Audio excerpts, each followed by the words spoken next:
Fazenda do Canteiro, em Trajano de Moraes. A história dessa propriedade está relacionada com a família mineira Moraes. João Antônio de Moraes, que viria a ser o primeiro barão das Duas Barras, nasceu em 1810 em Piedade dos Gerais, Termo do Bonfim, província de Minas Gerais. Era o 10º filho de 12 irmãos, nascidos e criados na província mineira. Deixou a terra natal se mudando para Cantagalo no princípio do século XIX. Viria a se casar com a cunhada Basília Rosa da Silva, nascida em 1802. O primeiro casamento de Basília Rosa da Silva não foi com João Antônio de Moraes, e sim com o irmão deste, Antônio Rodrigues de Moraes. Dessa união tiveram 5 filhos. No entanto, quando Antônio foi eleito vereador em 1833 na Câmara Municipal de Cantagalo, foi assassinado naquele mesmo ano. Basília, com 30 anos, viu-se sozinha para cuidar de suas terras e dos seus 5 filhos. O irmão solteiro do falecido Antônio Rodrigues, João Antônio de Moraes, com 23 anos, que já residia em Cantagalo, se casa com a cunhada, se encarregando do trabalho na lavoura e criação dos sobrinhos. Mesmo antes do casamento oficial, realizado em 17 de agosto de 1835, na fazenda Santa Maria do Rio Grande, o casal já tinha uma filha, tendo mais 4 filhos após o casamento. Segundo a historiadora Marieta de Moraes Ferreira, o plantio do café em Cantagalo permitiu uma extraordinária expansão econômica a João Antônio de Moraes e que lhe permitiu obter, em 1867, o título de Barão das Duas Barras.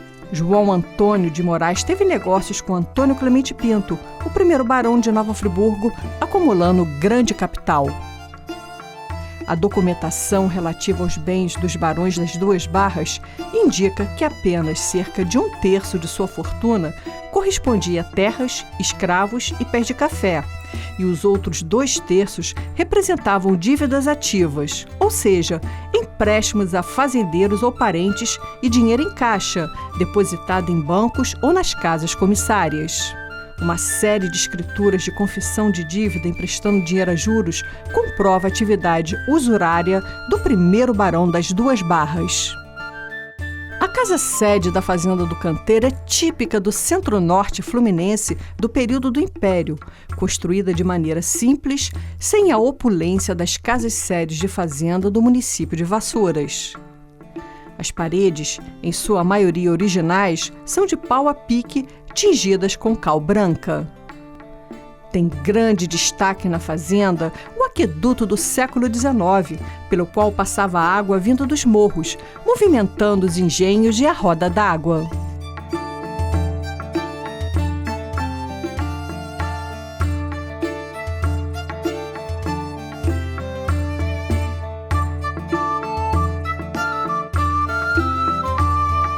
Bom, antigamente o café ele era lavado, ele sofria um processo de lavagem. Ele vinha aqui na propriedade de carro de boi até um local onde ele era despejado nesse canal, parava na piscina, ele ficava durante um período na piscina, retirando as impurezas e seguia pelo aqueduto até o terreiro, onde tem um local de recebimento.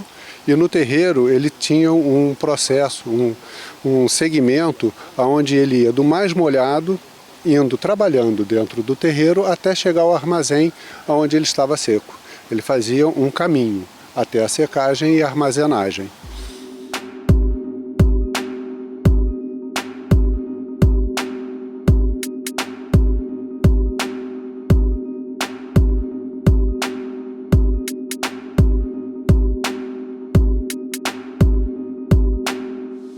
Ô Gustavo, aqui nessa propriedade tem muita água, né?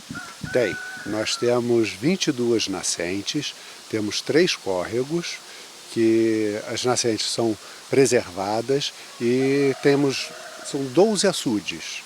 Então com isso nós temos muita água mesmo. O lençol freático subiu e a cada dia tem mais água na propriedade. E agora a gente está aqui diante de uma roda d'água, né, ao seu fundo. Vamos falar um pouquinho dessa questão da energia, da utilização da água como energia nas fazendas, numa propriedade do século XIX, como é a propriedade de vocês. A gente tem aqui o aqueduto também. Como é que era essa captação de água para prover de energia à propriedade? No século XIX não havia uma disponibilidade de energia elétrica. Então a propriedade ela tem o valor pela água e a água em queda, aonde ela era desviada para ter uma energia hidráulica, substituindo a nossa energia elétrica hoje em dia, né? Que é muitas vezes gerada pela hidráulica. Mas o que nós tínhamos era um desvio. Nós temos nesta propriedade um local onde tem uma barragem, fica a praticamente 2 quilômetros da onde nós estamos, onde a água vem sendo desviada para chegar em quantidade e com queda aonde nós estamos aqui vendo. Tem uma roda d'água, que até por ser uma roda inglesa, ela gera 20 cavalos de força. Quer dizer, a gente olha às vezes uma fazenda, olha assim o rio, mas naquela época, rio, claro que é grande, uma vantagem você ter um rio na propriedade. Mas quando você vê assim essa questão da queda, como você falou, essa questão da queda d'água, dos morros, é que dá realmente essa energia, não um rio passando por uma propriedade, né? Sim, há necessidade da queda. A nossa região, se você pegar o interior do estado do Rio, que é uma região montanhosa, ela tinha um grande valor pela queda da água. E era energia utilizada.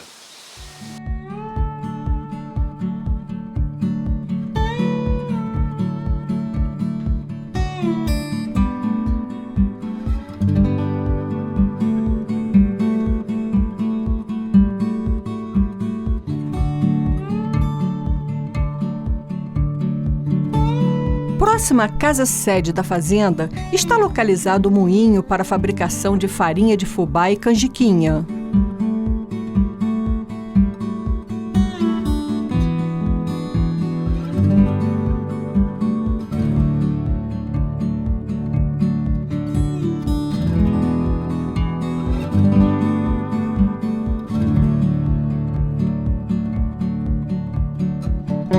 O moinho ainda conserva pedra açoriana. A roda do moinho é movimentada por uma tubulação que conduz a água das canaletas.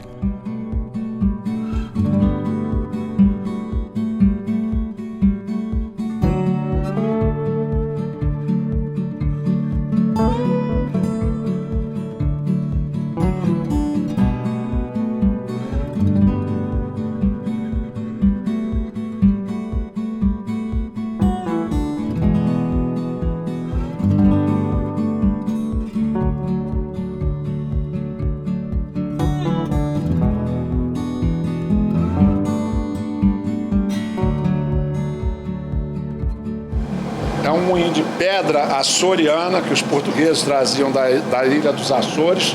Não é granito, né? É tocado a água, faz 5 sacos por dia de fubá, onde canjica faz até mais.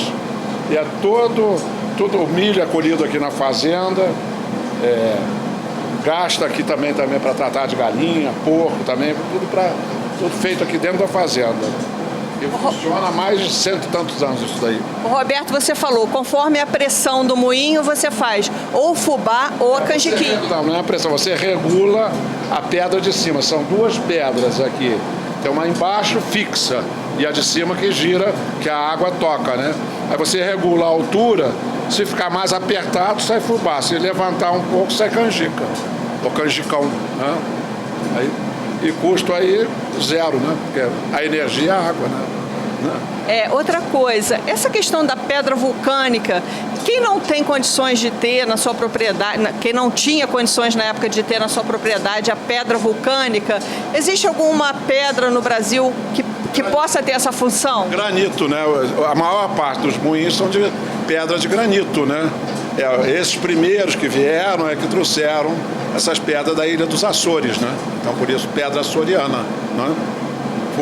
Mói melhor também, né? Porque ela é mais porosa, né? Ela mói melhor do que o granito. Dá um fubá melhor.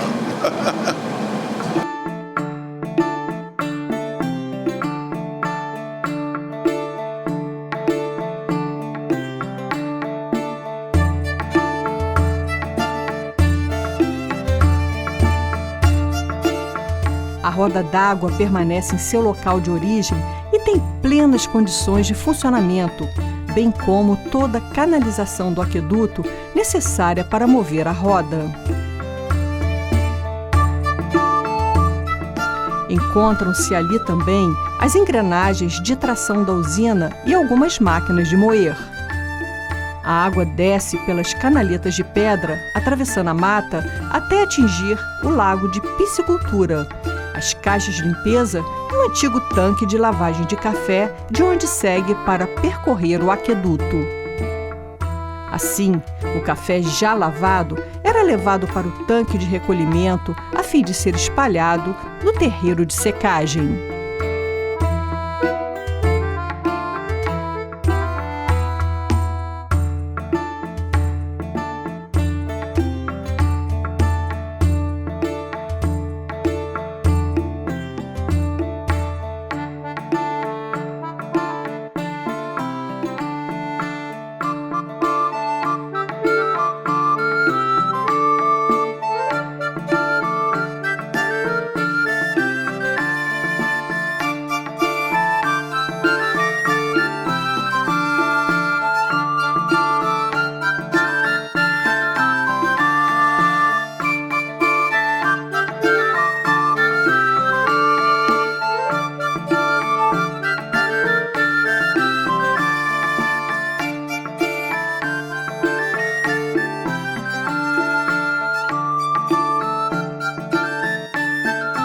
A captação de água se fazia no passado nos morros mais altos, atrás da mata, sendo coletada a partir de várias nascentes através de uma banqueta.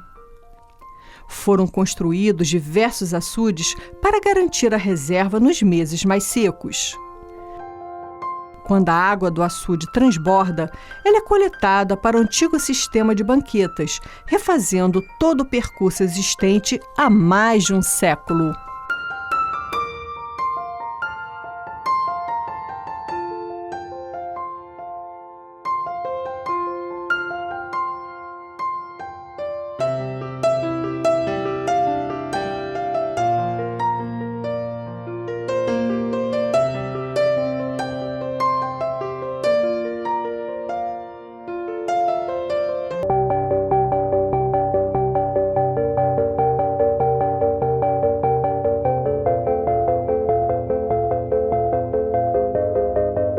Na segunda década do século XIX, o centro-norte fluminense, outrora sertões do Macacu, já estava quase todo ocupado por agricultores mineiros dos Açores e da Ilha da Madeira. Com o avanço da cultura cafeeira, a região de Cantagalo experimentou um surto de progresso sem paralelo em sua história. A mata cedia lugar às lavouras com a substituição da pujante flora nativa pelos arbustos de café.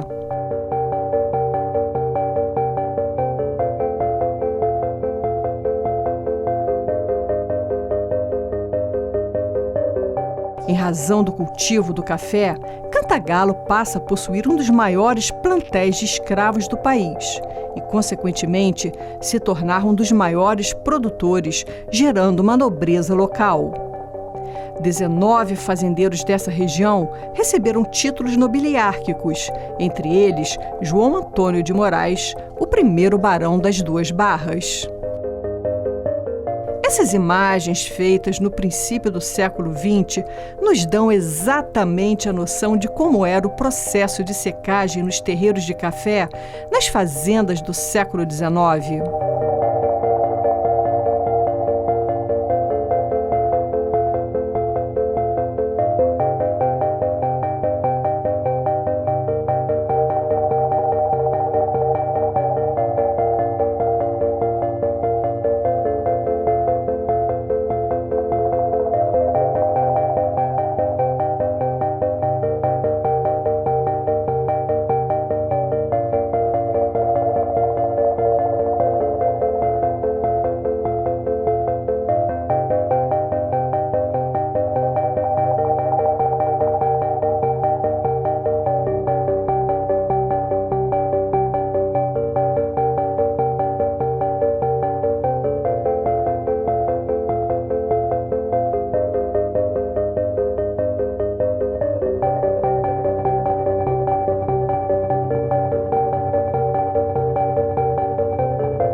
Igualmente, temos a noção de como era pilado o café nas pequenas propriedades rurais com a utilização de um monjolo movido pela queda d'água.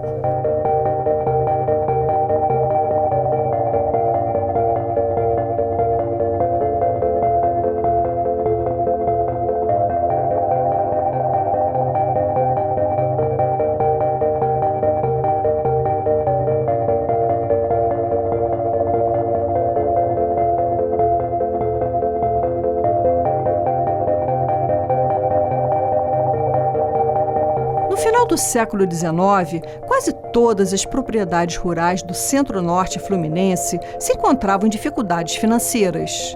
Terras sem adubagem por décadas, com cafeeiros improdutivos e o fim da mão de obra escrava, acarretaram a migração de quase todas as fazendas para a pecuária de leite e de corte, inclusive dos descendentes do primeiro barão das Duas Barras.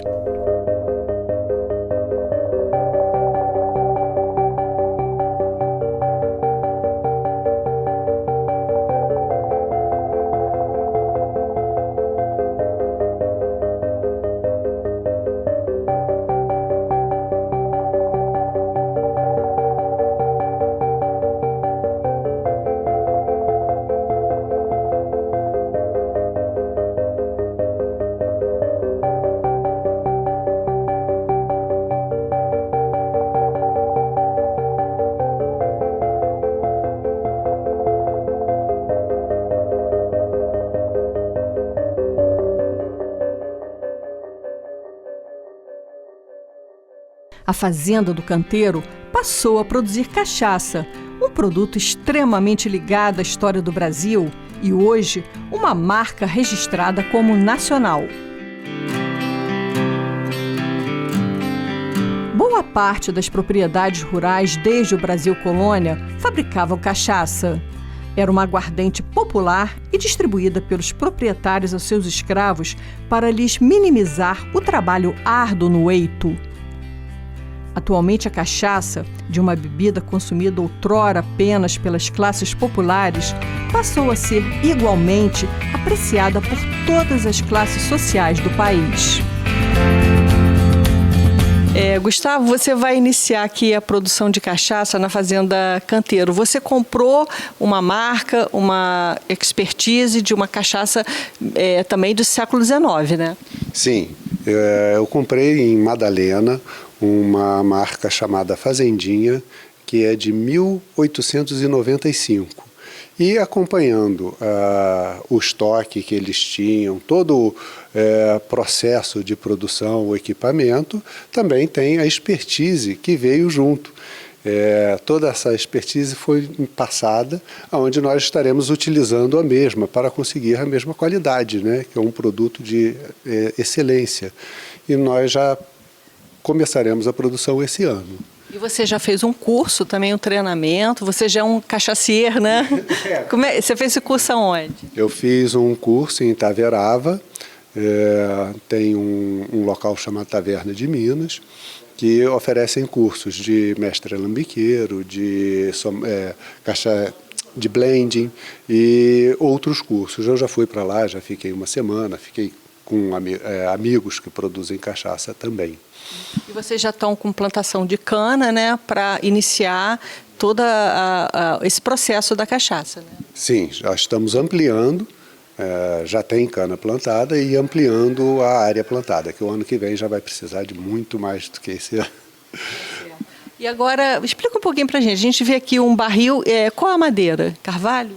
Eu tenho de carvalho, tenho um tonel misto. O barril de madeira, ele vai fazer na cachaça um amadeiramento. Ele vai dar um sabor e, dependendo da madeira, cor. Os tonéis de aço inox que nós temos, ele faz a cachaça descansar. Com isso, ela pode melhorar um pouco, ela quebra um pouco a cachaça, ela fica mais mansa. Né? Ou eu tenho até um aqui que tem uma cachaça já amadeirada, já envelhecida, onde eu fiz a paralisação de sabor e cor, porque ela já está num ponto de excelência. E quais são as madeiras que se utilizam para os tonéis? No caso, que a fazendinha vai utilizar? Nós temos carvalho, vai ter ipê, amburana, que são as madeiras, hoje as madeiras nacionais estão em alta no mercado, que o Brasil é muito rico e com essa riqueza de flora nós temos madeiras excelentes para o envelhecimento da cachaça, dando qualidades únicas. E assim, dentre todos esses tonéis de madeira, qual é a mais especial? A madeira que dá um toque especial na cachaça? Ou não existe? Todas ficam com o mesmo padrão? Não, cada uma vai dar o seu sabor. E o toque especial sabor é unitário. Cada um tem algumas pessoas vão apreciar uma, outras pessoas apreciando outras. Não tem essa relação de madeira nobre com qualidade da cachaça não, né? Não tem não.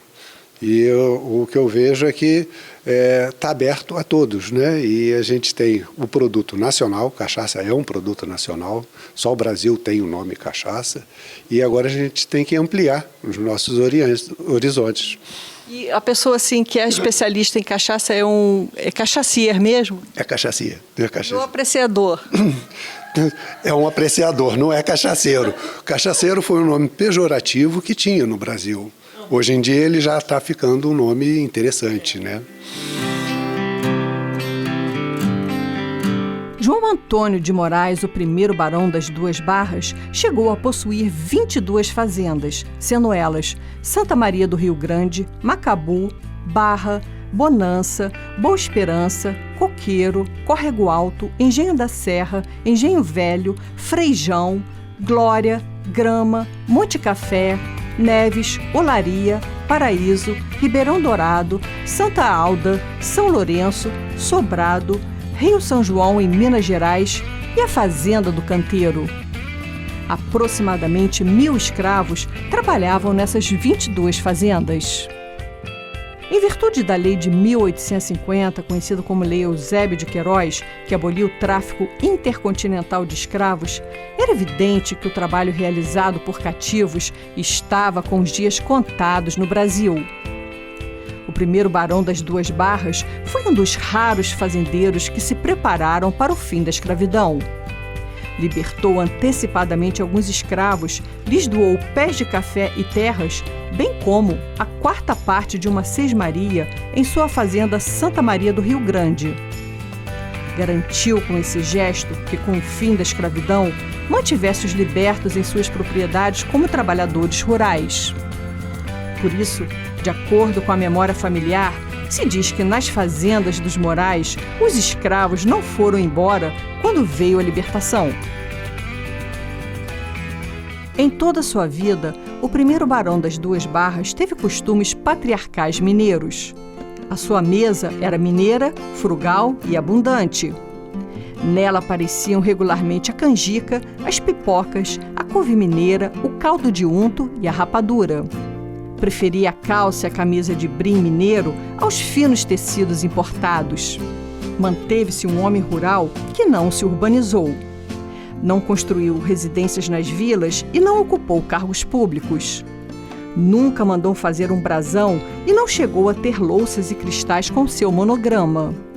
No máximo, teve um aparelho de chá de prata gravado com suas iniciais e fez-se retratar, assim como a baronesa.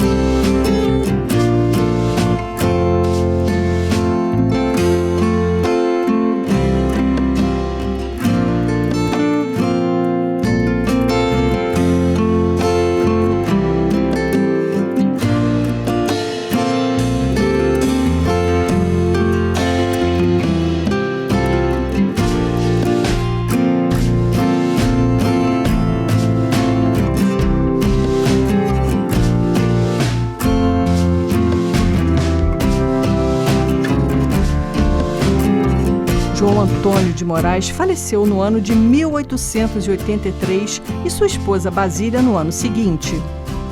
Em seu testamento, pediu para ser sepultado no cemitério da Fazenda Santa Maria do Rio Grande e o seu corpo transportado pelos escravos mais velhos.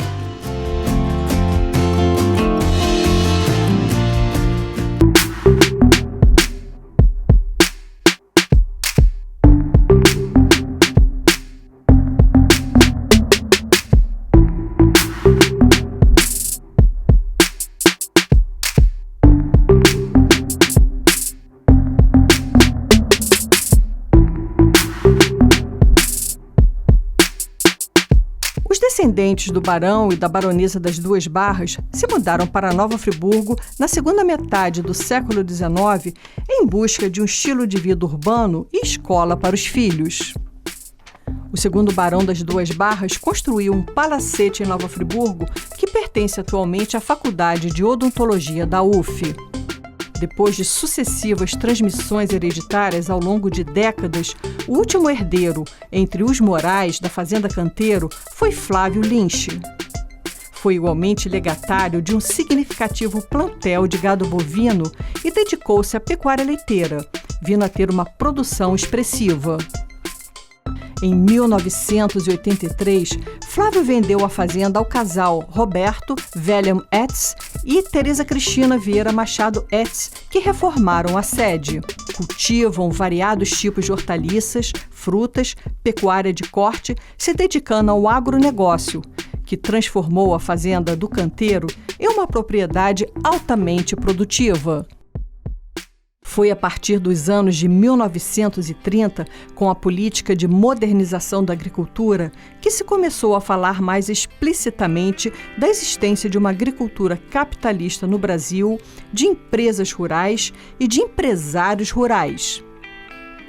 Com a importância assumida pelas exportações de produtos agropecuários e agroindustriais, a atividade empresarial no campo e as grandes propriedades produtivas passaram a ser responsáveis pelo desenvolvimento do país.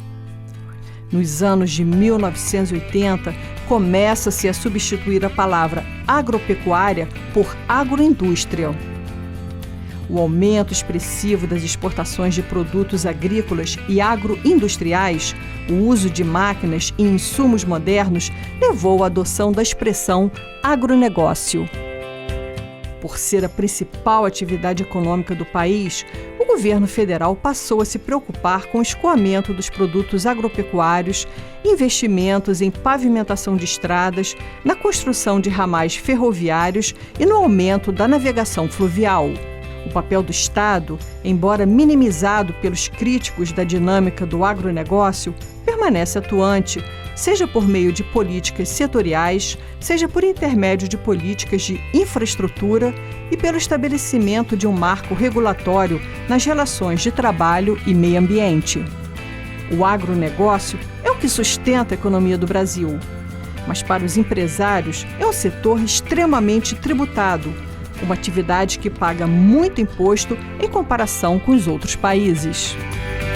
No centro-norte fluminense, a topografia não permite a mecanização e, por isso, depende-se muito da mão de obra, que está cada vez mais difícil. Para a atividade agrícola em alta escala, somente o sistema de parceria, como a meação, tem dado certo.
Gustavo, nós estamos aqui numa plantação de goiaba, né?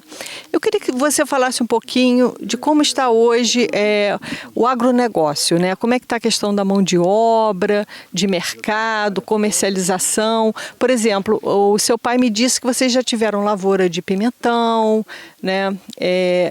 Vários tipos de lavoura aqui, mas que hoje não está compensando.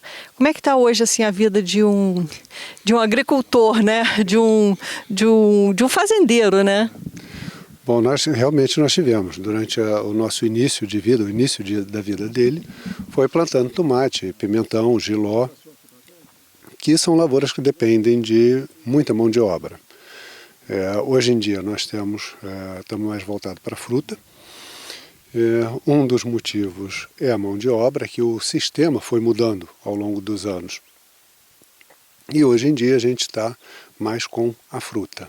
Também depende de mão de obra, mas nós temos uma local que atende a nossa necessidade. A comercialização, todo produto do agronegócio depende de mercado, de oferta e demanda. A variação de preço ela é diária. E hoje aqui na fazenda eu assumi essa parte comercial, onde eu já tenho uma experiência de outros mercados também, onde a gente consegue trazer um melhor resultado. O agronegócio é o que movimenta o país. Hoje é o que nós temos, é a fonte de renda do país. Todos os setores são importantes, mas o que está trazendo maior divisa para o país é o agronegócio. E você, no caso da sua propriedade, onde você comercializa as frutas? Você comercializa direto ou leva para algum mercado? Hoje as frutas estão indo para o Ceasa do Rio de Janeiro, Colubandê, Niterói, né, próximo a Niterói. Vai para o Ceasa de Friburgo, está indo para Macaé, Cabo Frio, Quissamã, Friburgo, Boa Jardim. Tem uma diversificação, a gente consegue colocar em diversos mercados. E além de goiaba, você tem outro tipo de fruta aqui na propriedade? Nós temos mais graviola, atemoia, e não só as frutas, como outras produções. Tem repolho, couve-flor, aipim, inhame, abóbora, diversas outras, a gente diversifica bastante.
A Fazenda do Canteiro vai do pequeno povoado da Barra do Canteiro até a Serra das Almas.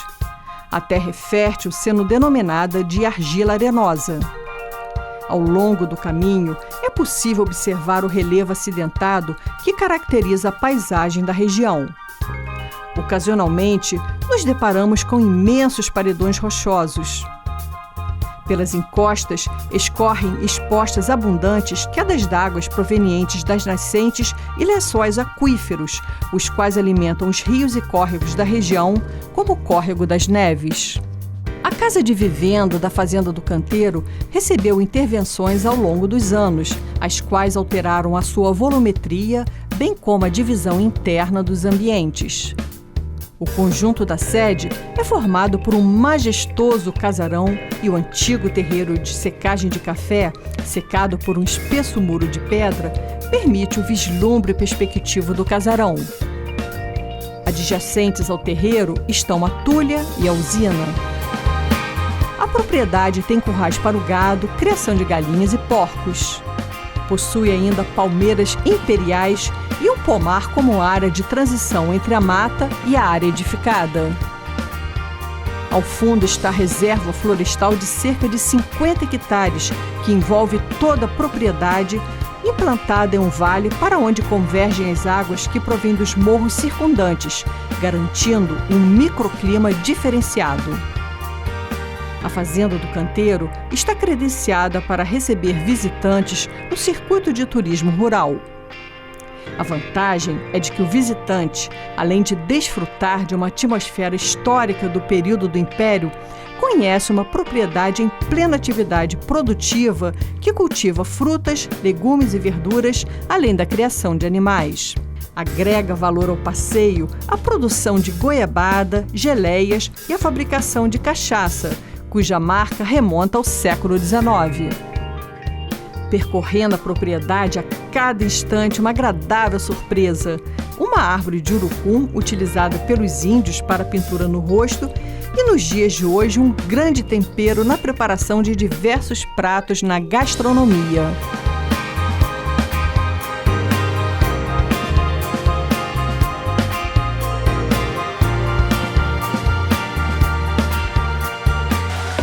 Então esse aqui é o urucum, que a gente prepara o coloral.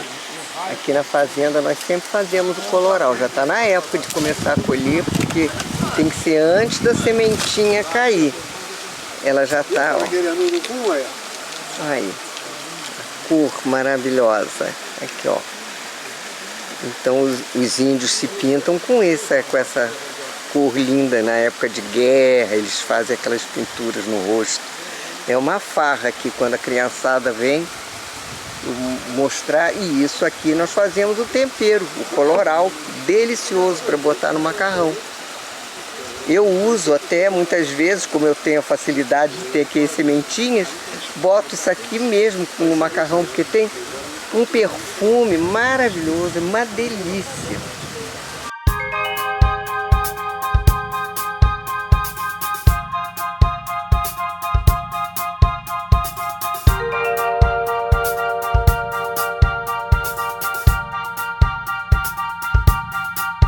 O visitante poderá percorrer uma trilha nos arredores da propriedade, encontrando árvores centenárias e, possivelmente, velhos pés de café do tempo do Império.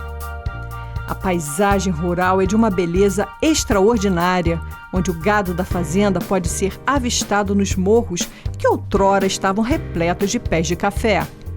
Não se via na Fazenda do Canteiro muita erosão nos morros provocado pelo plantio do café, muito comum na paisagem dessa região devastada pela falta de tratamento da terra pelos cafeicultores do período do Império.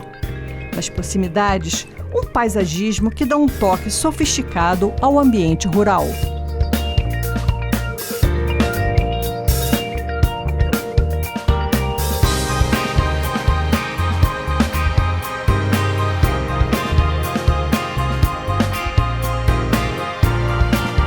Bom, aqui nós temos, já estava falando, nós podemos ter a possibilidade de aluguel do espaço, né? Nós temos uma casa aqui, que ela serve para hospedagem, e também ponto de apoio, caso um grupo queira vir passar o dia, a gente tem onde tem uma cozinha, banheiro, um ponto de apoio onde recebe os grupos.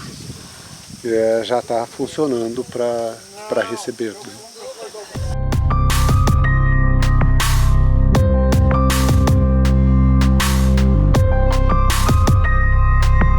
A Fazenda do Canteiro, além de ser uma propriedade produtiva, está aberta à visitação. Na casa-sede pode-se ainda desfrutar de uma exposição de pinturas do avô e bisavô de Roberto Hertz. Seu avô, Arthur Kaufmann, foi um pintor alemão avant-garde, figura-chave nos movimentos artísticos pós-expressionista. De origem judaica, Kaufmann foi rotulado de não-ariano pelos nazistas em 1933 e demitido, junto com outros colegas, da Escola de Artes Aplicadas de Düsseldorf. Mudou-se para os Estados Unidos, fazendo carreira como pintor de retratos célebres. Especializou-se em representações de notórios homens judeus, e retratou o físico Albert Einstein.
O visitante poderá desfrutar de uma gastronomia que tem como elemento principal os produtos colhidos na horta da fazenda, carnes de animais de criação própria, sendo a refeição preparada em um fogão a lenha. Há uma tendência de fazendas históricas abrirem suas portas para visitação. No caso da Fazenda do Canteiro, as pessoas podem, inclusive, se hospedar para desfrutarem melhor do cotidiano de uma fazenda em plena atividade.